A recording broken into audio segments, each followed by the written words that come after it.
world increasingly driven by technology, the very notion of identity is evolving. Imagine a future where names are no longer necessary.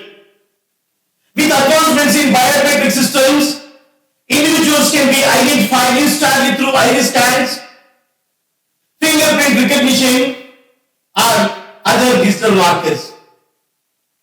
Even today, traditional identification cards, they are becoming obsolete because technology seamlessly integrates into our daily lives. But if our name is not our identity, then what defines us? In general, a man is defined by his values, honesty, courage, kindness, and resilience, and also by our experiences, struggles, beliefs, and actions. They shape who we are. Yet, in our society, a person's worth and identity is often determined, but not by their character or not by their deeds, but a person's worth is often determined by the caste they belong to. This is the harsh reality that Ambedkarism seeks to challenge. Ambedkar fought against a system that reduced people to their caste identities. The caste that denied them dignity, the caste that denied them opportunities and fundamental human rights. They paved a way for indifferentism in the Indian society. Dr. Ambedkar rightly said, indifferentism is the most dangerous disease that can affect a society. When people remain apathetic to oppression, ignorance, and irrationality, the caste supremacists, they enable injustice to persist and thrive in the name of religion. They are safeguarding the caste system with religious beliefs even in 2025. Casteism, it is the root cause of all major social problems in India, and the only true antidote is Ambedkarism. If you see this phenomena at global level, these differences not only in India, societies across the world, they have struggled with divisions. Rich versus poor, nobility versus commoners, whites versus blacks, powerful versus powerless, privileged versus oppressed, landowners versus landless, majority versus minority, progressive versus conservative, secular versus religious, strong versus weak.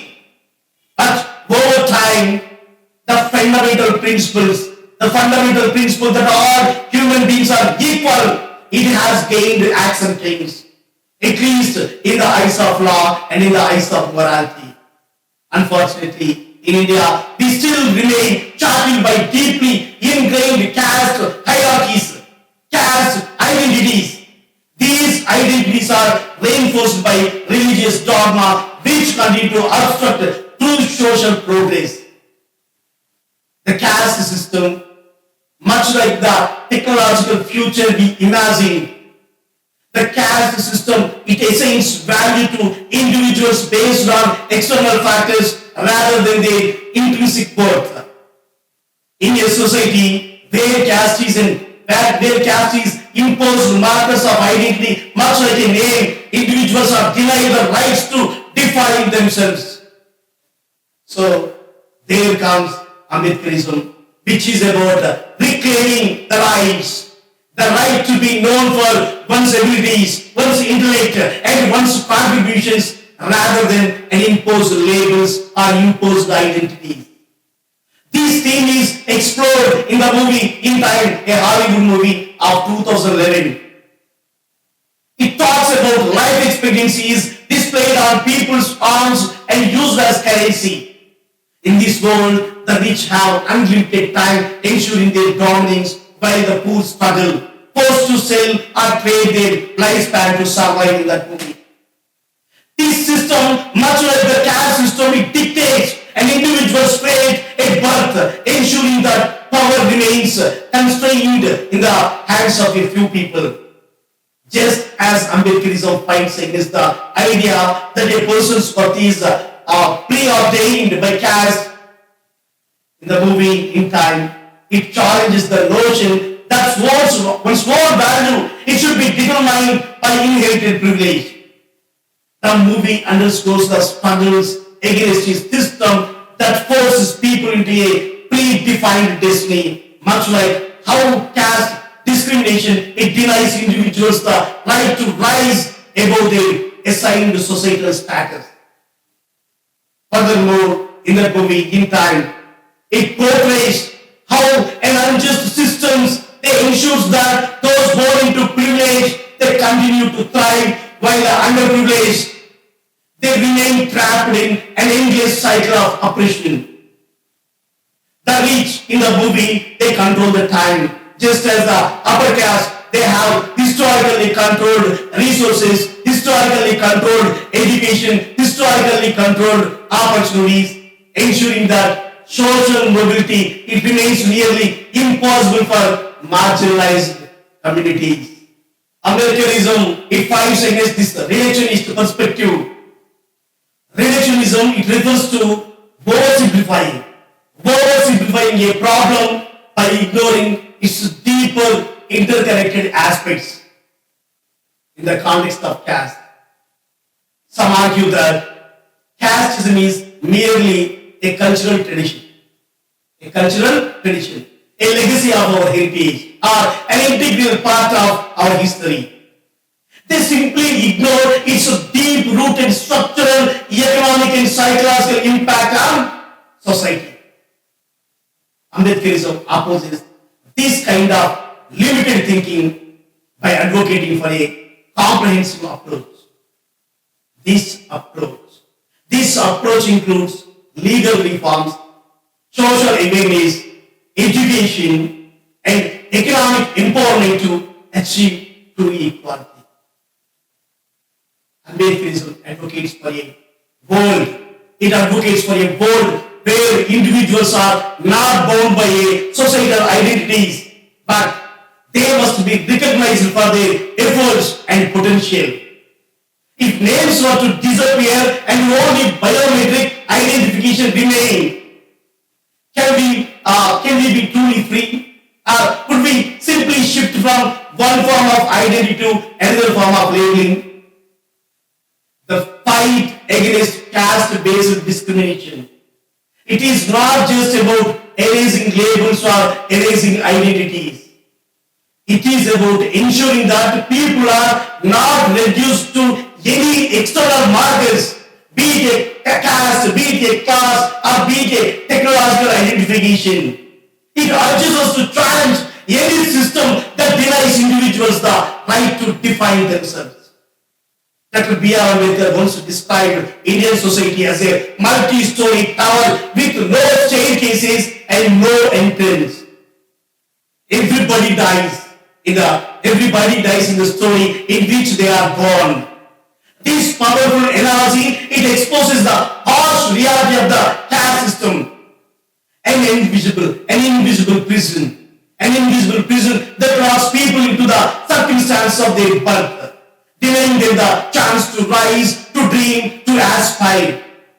In a just society, talent and hard work, they should determine one's destiny, but caste has robbed millions of that right, forcing them into generations of oppression and servitude. There is no staircase to climb, no doorway to enter a better life, only walls that confine and divide.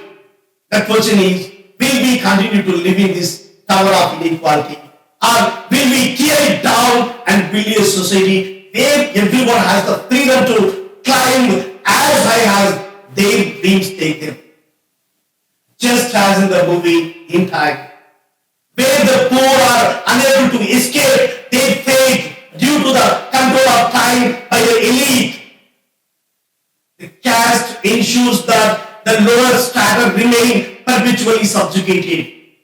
Every disease has a cure, but to cure a disease, we must first diagnose it correctly. If a doctor merely prescribes painkillers without identifying the real illness or real problem, the pain may subside for a while, but it will keep returning. It will keep returning stronger, more dangerous and harder to treat. Society works in the same way. Too often, we focus on temporary relief rather than addressing the root cause of our suffering. We believe that electing new politicians or making minor policy adjustments, it will bring social justice. But does merely changing the faces in power, it removes oppression? Does replacing one leader with another, it break the chains that have held us down for centuries? No. If Modi is gone, Rahul will come. If KCR is gone, Revant will come. If Jain is gone, Chandrababu will take his place. Leaders come and leaders go. Political parties rise and political parties fall. But our fate remains the same. Why? Because they don't want real change. They don't want an empowered society that thinks for itself. That rises behind caste and identity politics. Because these politicians, they thrive on our division, they exploit our struggle, and they ensure that we remain trapped in a cycle of poverty and dependence. They want to use our labels, they want to use our caste, they want to use our religion, our struggles as tools for their own gain, turning elections into mere spectacles of power where we remain nothing more than vote banks.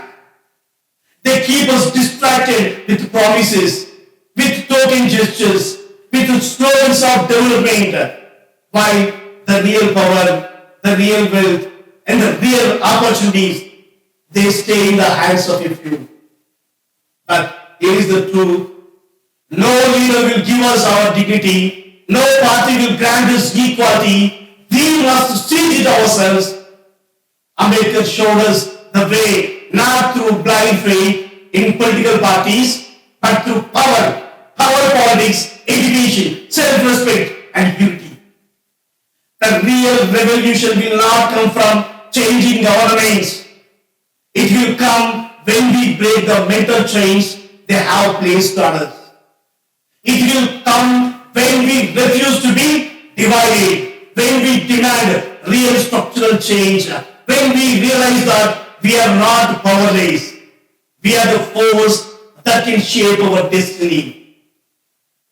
The caste system, it has remained deeply entrenched because instead of addressing its root, our political leaders, they have either ignored it or maintained it for their own benefit. Instead of prescribing Ambedkarism, the medicine for true equality, they have offered mere surface level treatments like reservations without dismantling the oppressive mindset that fuels caste discrimination. Caste is a silent monster that continues to haunt Indian society, dictating lives, dictating choices, and dictating opportunities. This caste pervades every aspect of our existence. It controls where we live, whom we marry, what professions we pursue, and how we are pursued by others. Many reformers, they have spoken against caste discrimination, but Ambedkar dissected it systematically, exposing its deep roots and the injustice the caste propagates. Despite technological advancements, caste, it endures because of the deeply embedded religious beliefs that sustain this caste system. Earlier, caste was an indicator of a person's expected role in a society. A Brahmin was assumed to be a scholar, a Kshatriya was a warrior, but Dalits were historically forced into manual scavenging, labor work, and sanitation. They were forced to do jobs considered polluting by upper caste. Even today, despite all these technological progress, millions of Dalits still work as manual scavengers, cleaning human waste without protective equipment, because religious traditions, they normalize their exploitation.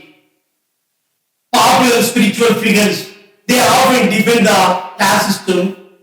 They argue that it is a natural order or it is a God's will. Some promote Varnashram Dharma, which reinforces the idea that each caste has a duty assigned by birth. Even among reformist Hindu groups, the focus is often on caste harmony rather than abolition, ensuring that structural inequalities they should be remain untouched. Dr. B.R. Ambedkar, he argued that caste is not merely a societal or a social hierarchy, but a deeply entrenched religious institution sustained by sacred texts, rituals, and customs that reinforce inequality. So, true progress, it lies in eliminating discrimination, not reshaping it in another identity. But those in power, they ensure this system remained rigid, maintaining their dominance and suppressing others. If you see, during the COVID-19 crisis, the government swiftly arranged special flights to bring back students stranded in foreign countries. That's the best decision. But when it came to millions of migrant workers within the country, even basic transportation was denied. With no means to survive in cities due to sudden lockdowns, they were forced to embark on cruel journeys, walking hundreds of miles on highways under the scorching sun with their families, children, and elderly parents in tow. Many collapsed from exhaustion, many collapsed from hunger, many collapsed from dehydration. Some even lost their lives in tragic accidents, such as those who were run over by trains while resting on railway tracks. It's a very pathetic incident. This stark disparity in treatment was not accidental. Politicians are well aware of the social identity of different groups. Many foreign students, they belong to privileged sections of society, whereas migrant workers mostly from marginalized and lower caste backgrounds. So they were left to fend for themselves. These migrant workers, they were the backbones of India's cities, building homes, building roads, building infrastructure. Yet, when the crisis struck, those migrant workers were abandoned. The pandemic exposed the deep-rooted inequalities in our system. When the privileged, they had access to government rescue machines. The poor, they were left with no choice but to suffer in silence. It was a tragic reminder that in our society, a person's survival often depends not just on their need, but on their status in the social hierarchy.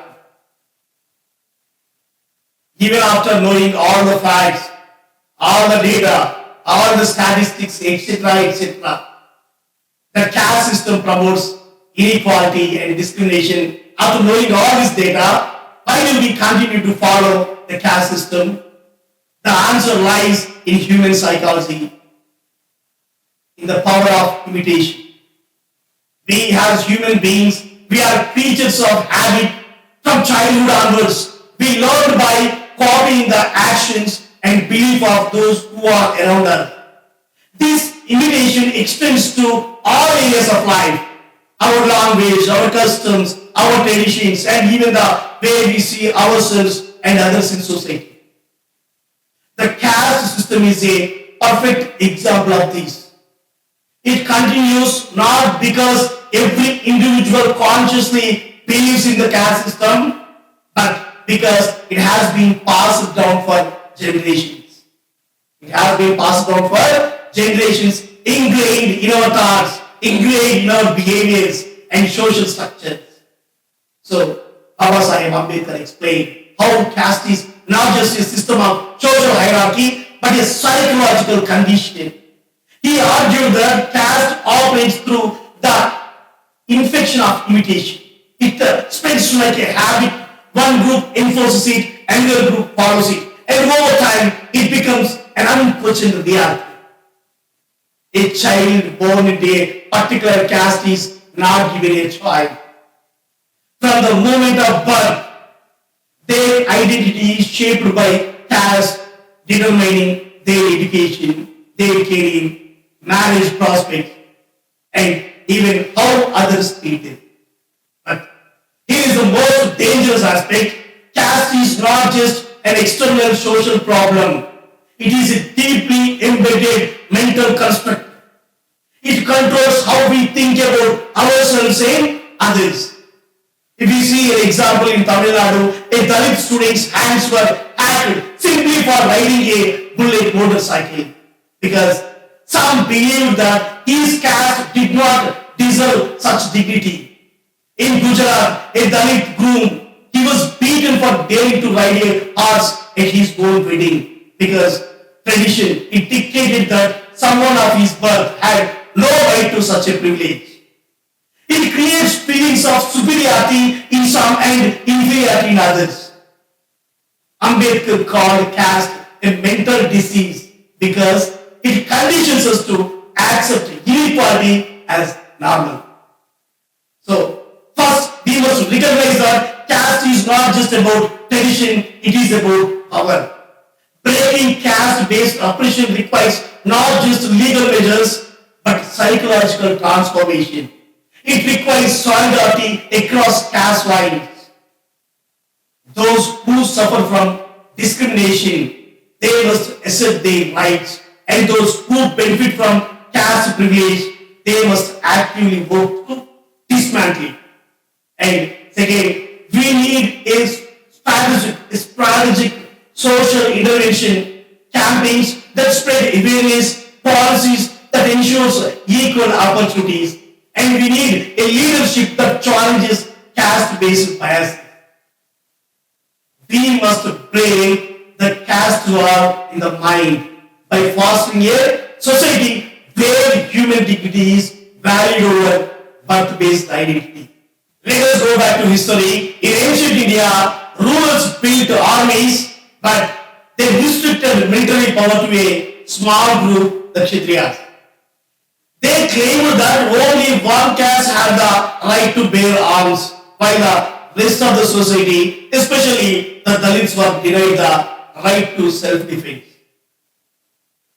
This imbalance in power, it left vast sections of society vulnerable, unable to protect themselves or resist external threats. As a result, when foreign invaders arrived, India witnessed a series of conquests. From ancient times, the subcontinent was invaded by the Persians, Greeks. Then came the Turks. Then came the Afghans, Ghazni Muhammad, Ghori Muhammad, Dilli Sultanate, and the Mughals. They all invaded India. Then later, European powers like the Portuguese, Dutch, French, and finally Britishers, they colonized our country. The history of conquest and domination, it can be traced back to these internal divisions, where restricting power to a select few, it weakened the collective strength of the nation. This was not accidental. This was a deliberate strategy. This was a deliberate strategy to keep us weak, to keep us under control, and to ensure that we remain subjugated. What was the result of this policy? When foreign invaders arrived, the Indian kingdoms lost battles after battle. They lacked numbers. They lacked the unity of their people. The oppressors, they had ensured that the majority of the population had no access to military training or military weapons, making the nation vulnerable. It made the nation vulnerable. Now let us ask, who suffered the most? The kings? No. The landlords? No. But it was the common people, the oppressed caste, the ones without arms, who bore the brunt of the invasions. They were killed, they were enslaved, and they were humiliated. And yet, even after seeing the consequences of this flawed system, the rulers oppressors did not change it. They did not arm the masses. They did not allow everyone the right to fight for their land, their dignity and their freedom. Dr. B.R. Ambedkar, he saw through the injustice. He understood that caste was not just about hierarchy, but about power. Political power, economic power, and military power. The so-called upper caste, they maintained their dominance not just by denying us education and land, but by keeping us unarmed and defenseless. So, Baba Sahib taught us that power does not come from begging. Power comes from claiming our rightful place in society. So, what do we learn from history? First, dependence on others for protection. It leads to slavery. Those who cannot defend themselves, they are always at the mercy of those who can. We cannot expect justice from those who benefit from our oppression. We must empower ourselves. Then, secondly, knowledge is power. They deny us weapons, but today we must take up the weapon of knowledge, weapon of wisdom, weapon of education. Education is our greatest strength. Knowledge will give us the power to break the shackles that bind us. Third, unity is the key. They divide us into castes, so we would never unite against oppression. But today, we must stand together, not as Dalits, not as BCs, not as tribals, not as minorities, but as one force against injustice. Our strength lies in our numbers, in our solidarity. Then fourth, political empowerment is essential. No group in history has gained freedom without political power. We must take charge of our own leadership, participate in governance, and demand policies that uplift us. We must break the psychological chains that make us feel weak. We must reject the inferiority imposed on us. We are not born to serve. We are born to lead, to create, to build. So, Baba Sahib did not just diagnose caste as a disease. He provided the cure. He provided the cure. The cure is complete annihilation of the caste system. This requires structural changes in law, structural changes in economy, structural changes in social behavior. It requires us to stop perpetuating caste in our personal lives, whether in marriage, whether in education, or in professional spaces. Baba Sahib understood that caste is a deep-rooted problem. He did not believe in just small changes. He believed that caste system must be completely destroyed. He did not support solutions that only reduce suffering for some time. He wanted a total transformation of our laws, our economy, and most importantly, our social behavior.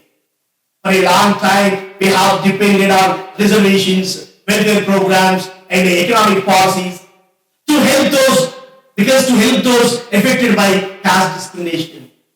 While these are helpful, they do not erase caste from our society. The government must create strict laws to stop caste discrimination. But laws alone are not enough. Authorities, they must enforce them properly so that no one dares to discriminate based on their caste. The Chunduru massacre of 1991, it was a horrific event where Dalits were brutally killed by upper caste men in Andhra Pradesh. Initially, a lower court convicted those responsible for the crime. However, when the case reached the High Court, it cancelled the convictions. So the accused was set free instead of being punished. This highlights a major flaw in the justice system, where even in cases of extreme caste caste violence, the powerful often escape punishment, leaving victims without justice. This decision, it reminds us once again that laws alone cannot guarantee justice. In the Sundur massacre, 8 Dalits lost their lives, attackers looted and burned their homes, forcing their families to flee. This was not just an act of caste-based violence. It was a cruel display of social dominance. In response, the state set up a special court under the SCST Prevention of Atrocities Act 1989. After nearly 16 years of trial, the court convicted 56 people. It sentenced 21 to life in prison and 35 others to 1 year in jail. People saw this ruling as a victory for justice. But their hope did not last long. The High Court later cancelled the convictions, saying there was not enough evidence. This verdict raises serious concerns. How can there be no evidence when an entire community witnessed the massacre? How can justice be served when the criminals walk free while the victims still suffer? This is not just one case. It is a pattern in our legal and social systems. The problem is not just the law, but it's a weak enforcement. Caste bias exists at every level of our justice system, from police to judges. Dalit victims face huge pressure to withdraw cases. Powerful people, they threaten witnesses and weaken evidence over time. In cases like Tunduru, where the accused belong to the dominant caste, they use their political and social influence to escape punishment. Even when courts convict criminals, they delay in the legal process, they destroy trust in the system. The Sunduru case, it took more than 30 years to reach the High Court. By that time, some accused had died and others had already served long sentences. Such delays in justice, they are no different from divine justice. The law may be written in the bold letters, but the real justice remains far away for Dalit. Caste bias still overpowers legal protection. Unless we remove these deep-rooted prejudices and hold authorities accountable, laws alone will never be enough to protect the oppressed. Education should teach children about equality and dignity and remove any caste-based bias from books and classrooms. We must encourage people. We must encourage people to marry outside their caste. But unfortunately, what happens? What happens if a Dalit guy marries an upper caste girl? Here is a story. It takes us to 2008. 2018. Pranay was brutally murdered in broad daylight in Telangana, not just because he loved someone, but because he dared to break caste barriers. His killing was a warning, a violent message to society that said, stay in your caste, don't challenge the system, don't dream beyond what we allow. RajaRao, he was so blinded by caste pride that he saw his own daughter's happiness as a humiliation simply because she chose to marry outside her caste. Instead of embracing her choice, her father chose violence. He plotted to have his son-in-law brutally murdered in broad daylight, believing he had restored his so-called honor. But what did he gain? Guilt and disgrace. Guilt and disgrace caught up with him. In March 2020, he took his own life. After Pranay's brutal murder, one would expect the society to stand with justice, to stand with Amrita, a woman who lost her husband in the most horrific way.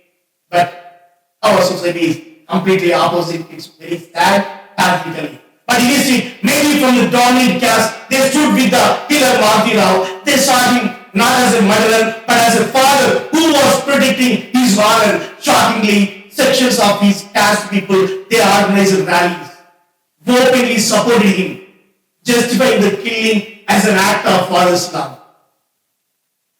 They refused to see the crime for what it was: cold-blooded murder rooted in caste supremacy.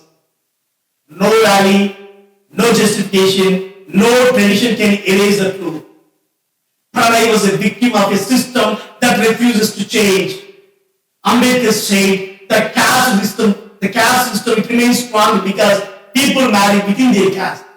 If more intercaste marriages happen, caste barriers will weaken and disappear. Economic changes are also necessary. For centuries, lower caste people they have been denied land, good jobs, and business opportunities. This must be changed. This must be changed. Everyone should have an equal chance to succeed without caste becoming a barrier. Religion, it has also been used to justify caste discrimination. This needs to stop us. No religion should promote inequality, and any religious ideas that support caste must be questioned and rejected. Real change starts with each one of us. Do we judge people based on caste? Do we only make friends within our own caste? Do we choose to stay silent when we see caste discrimination happening around us? If we do, we are part of the problem. We must speak up and we must challenge caste wherever we see. Thank you. We'll meet in next week.